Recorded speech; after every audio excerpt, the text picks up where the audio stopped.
Hello, I'm Richard Vobes, the Bald Explorer, and today I'm on another walk, and I'm walking this time on a misty morning, I have to say. We've had some lovely sunshine. I think it might well be sunny a bit later on, but first thing this morning, mist in Ditchling. So I'm taking a stroll today from Ditchling in West Sussex, right at the north face, I suppose, of the South Downs, in East Sussex. I said West Sussex, didn't I? It's East Sussex. And I'm walking along to Keymer and round and then back again in a circle. It's only about a couple of miles. It's nothing terribly spectacular. But the first part of my walk, interesting to me, because I've been recently doing a bit about the Neolithic farming and then the Roman farming, and I'm going to be walking on the route of a Roman road. I don't think there's much to see of the Roman road. It's probably here behind this hedge in actual fact, but that goes on towards Keymer, and then I turn around and start looping back.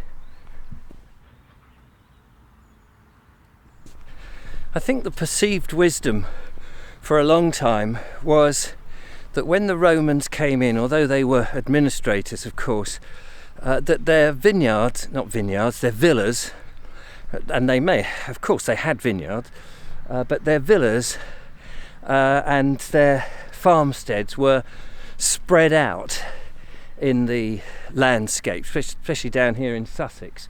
But I believe, having read a bit more of Christopher Taylor, who was writing in the 1970s, that the landscape here was absolutely chocker with Saxon farmsteads, and which the Romans, as administrators, would have taken over.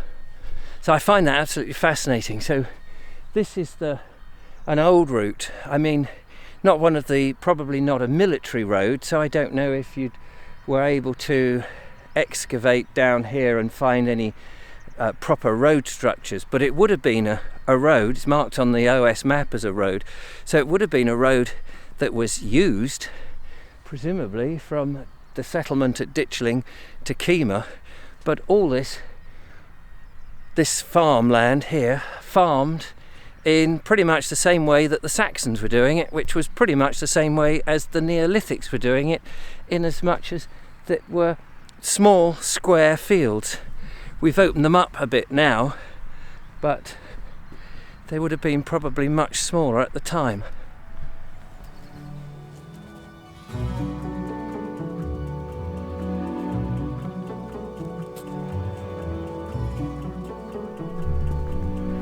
Roads have always fascinated me, pathways, avenues. I think because a lot of them are ancient, and most of our road systems, I mean, apart from bypasses which go round towns and things, do date pretty much from the Middle Ages, if not much earlier.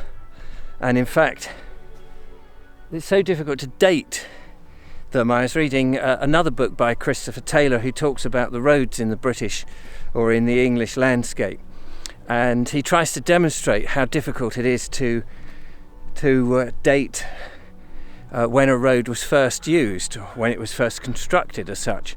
And many of them seem to stem possibly from Neolithic times, from the old animal, from even before, back in Mesolithic times, when the animals were being hunted, and they would have their migratory journeys that they would do, and of course an animal instinctively follows the same path, and in time that would have worn away quite a big path, and man would naturally have used those paths himself to get across. There is a theory, of course, that's a bit out of date now, and people still adhere to it, that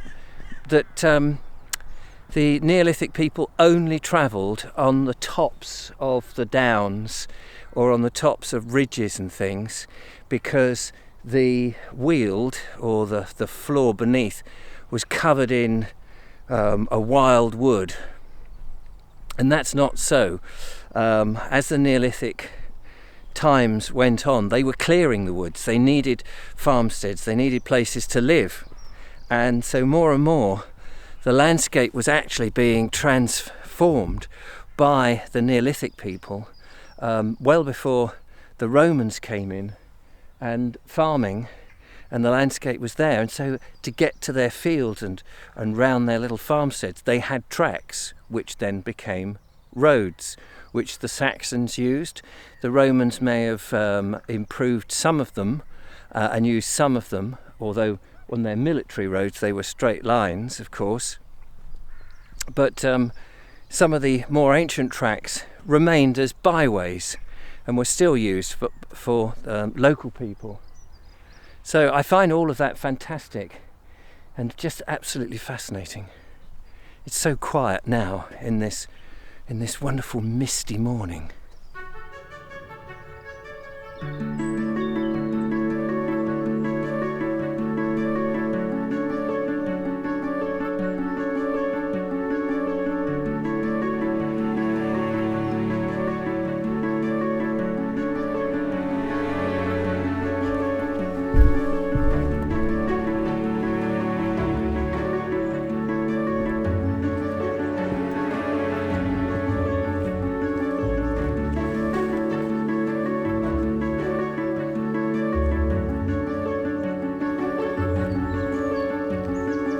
When you get straight bits like this here, you really do get the feeling that you're on a Roman road, just imagining the centurions marching. I know I said before this probably wasn't a military road, and that's probably true. It's probably local traffic for the farmsteads during the Roman times, but it is a straight line. And you get a good sense of it here. I love that. And as it's quiet, there's no other dog walkers and other people to sort of spoil that illusion. You can throw yourself back into time and pretend that you're looking out onto different farms, going about your business, whatever that was, back in the Roman era.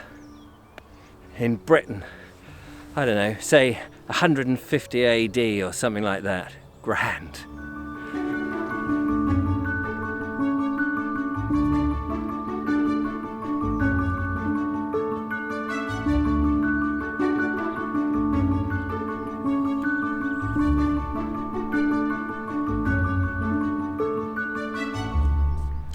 Coming now to Keymer, coming onto a road. I'm going to walk on the road, it's quite a busy road, up towards, I think, the windmill. Oh, what's the name of the windmill?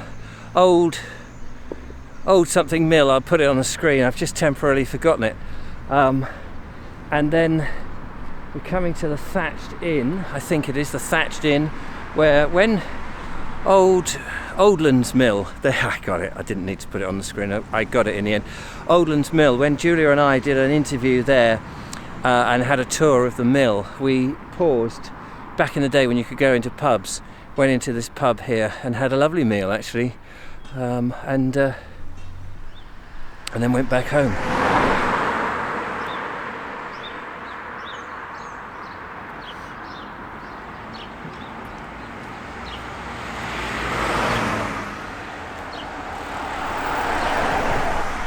I've come off the road now and I've started to circle back. And I'm on a private road which will take me up, I recognise it now, it'll take me up towards the mill, and then I cut across I think some fields and back down towards my van, and it's been a lovely little walk, albeit in the mist. Interesting. Often happens, people see me in the towns and villages fiddling with my camera, filming houses, or me strolling past the camera. They don't quite know what I'm up to. And there was a gentleman just now with his dog, and he'd been watching me, and as I passed him he said, "What's happening?" And of course they often think there's a bit of surveying going on, maybe some building work in the planning. And I said to him, no, I'm doing just taking pictures, doing some video. Video? He was very suspicious. I said, yes, I'm doing a video walk. He went, oh. He had no idea what I meant. It always makes me laugh. That's why, as much as possible, I do like to work pretty much alone or with somebody who knows what I'm up to, because people, they just look at you very suspiciously.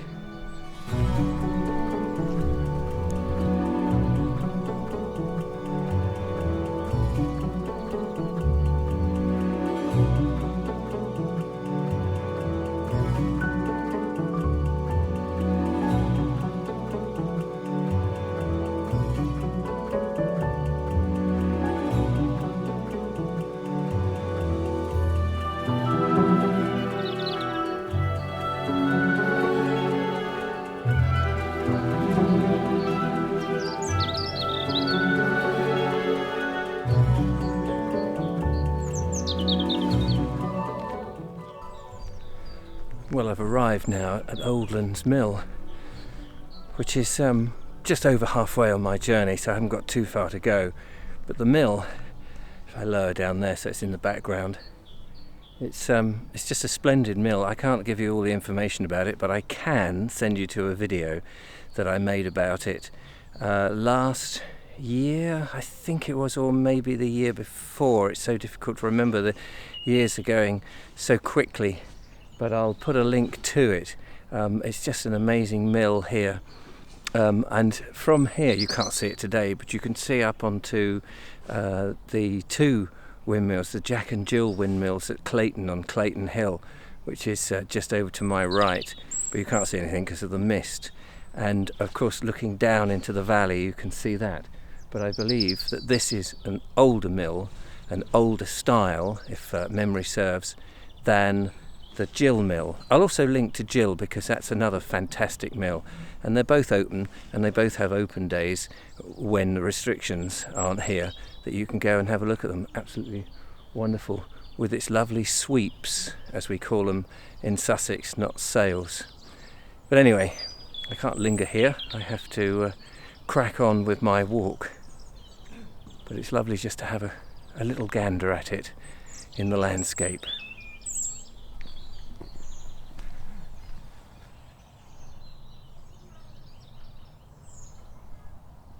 So on the last leg now, and I'm just going on an old bridle path, a bit muddy in places, but not too bad. I've noticed actually the mud has dried up a lot in the last few days, certainly over here anyway, and if it gets a bit muddy, there's sort of plenty of sort of passing places on this little path. This will take me back down onto the road which leads into Ditchling, where the museum is, and the pond where I park my car. Sorry, it's not a car, it's a van. I'm still making that very basic error.